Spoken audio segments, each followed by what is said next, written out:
everyone, this is Nicki Baxley from the design team, and I'm here today with the new collection from Honeybee Stamps. This is called Spring Cottage Village, and we are going to use these very intricate dies to create a really cool looking card. So I'm going to show you all the different details, how we can add details to it, and just the way that these dies work. So we're going to start with the Honeybee Stamps Spring Cottage Village, which has the ability to make 3 different houses. It also has lots of details you can add to this house. It has trees and bushes and a little gate, all kinds of things that really can make your card stand out. These Spring Cottage Village dies really pair well with this new No Place Like Home stamp set. I'm going to use Welcome to the Neighborhood, but I really like Thank You for Your Hospitality, Congratulations on Your New Home, We're Moving if you make cards to send people. If you're moving, which I know a lot of us have been doing over this past couple years, at least I have. So I always feel unprepared when I need to make one of these cards, and so I'm going to get some pre-made and ready, and I'm going to show you how I did it. When I have a large intricate die set like this, I like to start with the basics. So these are the 3 houses and their roofs. So I picked these out, and I know we've got lots of other details we can do, but I'm going to go ahead and cut these out of Bristol Smooth paper. So I decided I wanted some colorful houses. I'm going to use Spun Sugar and Kitsch Flamingo for the first house. My middle house is going to be kind of an orange-yellow house, so I'm going to use dried marigold and wild honey. And then the third house is going to be kind of a teal colored house. So I'm going to use Salvaged Patina, and then the darkened areas will be Peacock feathers. So we've got these 6 colors for our basic house colors, and I just think those colors look really nice together. I'm going to start out and do my pink one so you can kind of see what I'm doing. I'm not paying attention. This is the background of the house, so I'm not worried about that roof line too much. I'm just going to lay down some color because we're going to add so many different layers to these houses that you can just get yourself a good basic color. Now, could I have cut this out of colored cardstock? Of course. I don't have a great pink color cardstock that I really love at this point, so I just decided I would ink blend them. Plus, I really like being able to create a little bit of shadows with my ink blending, so I put Spun Sugar all over the die cut, and then I'm going to use Kitsch Flamingo and a little smaller detail brush to create some shadows with the Kitsch Flamingo. And I'm not going to spend too much time on this. I can always go back in with a Copic marker or a little bit more ink if I want that shadow to be more pronounced. For my orange house, I did the same thing. I laid down some dried marigold, and then I'm taking a smaller thing, and I started with wild honey, and I wasn't really sure, so I ended up changing to carved pumpkin. And this gave it a more orange look versus a yellow, and I really like those two together. So then I moved on to Salvaged Patina. Okay, so I did Salvaged Patina as the whole back, and then I added Peacock feathers. Now my little detail brush, you'll see, had a little bit of green on it, so it made a kind of a funky color right at first, so I had to kind of wipe that off and dip it again. But you can, what's nice about these kinds of inks is you can just really cover it up. So I was able to cover that up with the right color and get my little background here going, and was super happy with it. So we'll move on to adding lots of details. Okay, and I wanted to keep my little roofs very consistent just to kind of bring cohesiveness to the card. So I decided to do black soot. I originally started out, and I'll show you the difference, black soot versus, it just looks good on that, versus lost shadow plus hickory smoke. This was lost shadow plus hickory smoke, and I just decided I wanted it to be darker because I knew I was going to outline my card in black as well. So I just went and used a small detail brush, added over it, and you see it just blends in. You can really change up your colors if you're not happy with these distress oxides. So I went back in, did the black soot on all of the roof lines. So if you keep your dies on the original packaging, it kind of has each of the houses and their extra details grouped together. So this house is this corner right here. So I know that I've got its little stone fireplace, we've got windows, we've got the roof line, I've got some shutters, things like that that are all grouped together for this small house. So what I do to keep things together, especially with these little bitty pieces, is I do one house at a time.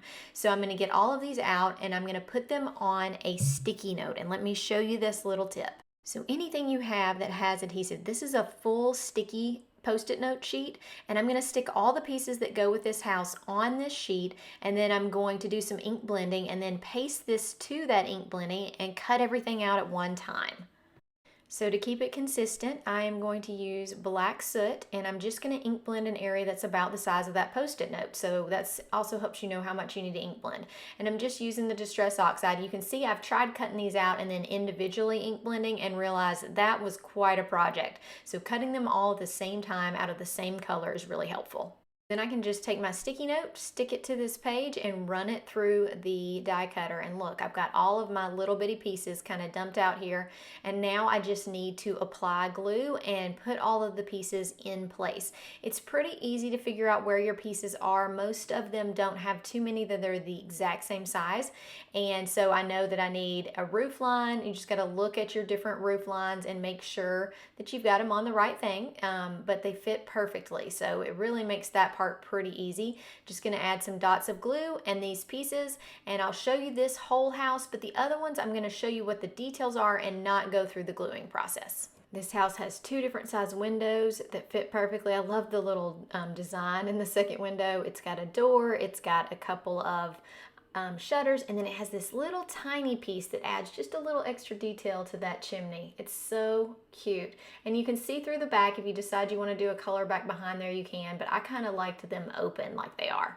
Here's all the details for the orange house. It's got a door, it's got tons of little windows that are different shapes, and those great shutters that go around each of those windows. I just love it.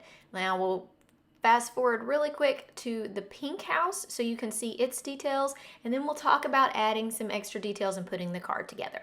So I added a little extra color to each of these houses with Copic markers, and really all I did was outline it. So I'm using YR14 with that carved pumpkin, and the middle part was dried marigold. So I'm using this just to give myself a little bit more depth and shadow, and I'm kind of taking it underneath the areas that would have shadow. You don't have to do this. I just think it gives them a little extra depth, and it doesn't take very long to do. I will include all the markers that I use for all the different color houses like this, but just know that basically I went underneath the windows like they had a shadow. I went along the outside edges and underneath the roof line. I also did a little bit on the chimneys if I hadn't gotten the chimney quite dark enough on the pink and the orange house. And if I ever felt like my line was too harsh, I just went back in with a lighter color Copic. So this is YR00, and I used YR14 as the darker color and just kind of softened up those lines. So it's not a whole lot, but it really does make that house stand out. Once I had all that done, and like I said, I will link in the description all those Copic markers for you. I don't want to decide which of these sentiments I was going to use, and I've decided on Welcome to the Neighborhood. So I'm adjusting my card to make sure that I stamp that Welcome to the Neighborhood in a dark black ink, which I used VersaFine Nocturne, and I'm going to make sure I've got plenty of room for that. When I set up the card, I realized that I wanted to have some shrubbery around this, and so I decided I would use some greens and color in these. Now, you could have ink blended each of these little itty bitty pieces ahead of time, but I knew I wanted to make lots of different detail in the bushes. I'm actually going to use dots, and I'll show you how I do that, but I wanted to do that, so I decided to color them quickly with Copics, which they're so tiny, it's pretty easy to do this quickly. Once I got the base color of the YG13 down, I started adding a little bit of depth, and I decided these are so tiny, it was a lot easier just to use dots of YG17. And so I went through, did kind of bigger dots first, and then I'm going to come back as those are drying and add tinier dots. And just those layers of dots really make these bushes look very realistic to me.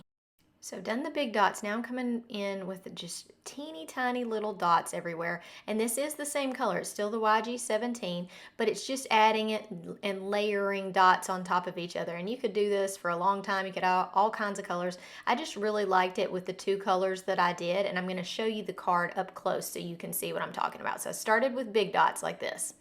Then I came back in and added a lot of small dots. So you can see it a little bit better on these bigger pieces where I'm adding lots of big dots. And then once I get enough big dots, I'm coming back in and I'm gonna add those teeny tiny little dots and just try to fill in the area. It's hard for me to show this to you because I have to get right on top of it to do those dots, but here's what it looks like at the end. Look at how awesome that looks. I just love it. Thanks again for joining me. I hope you love how this turned out. I am super impressed and really love this set. And once again, I'm Nikki from the design team. I do videos on this channel pretty regularly, and we would love to have you like and subscribe. And if you need any of the products, make sure you click in the links that are in the description. So that would be listed, all those Copics that we went through. You will have all the information there. I hope that you have a great day. Bye.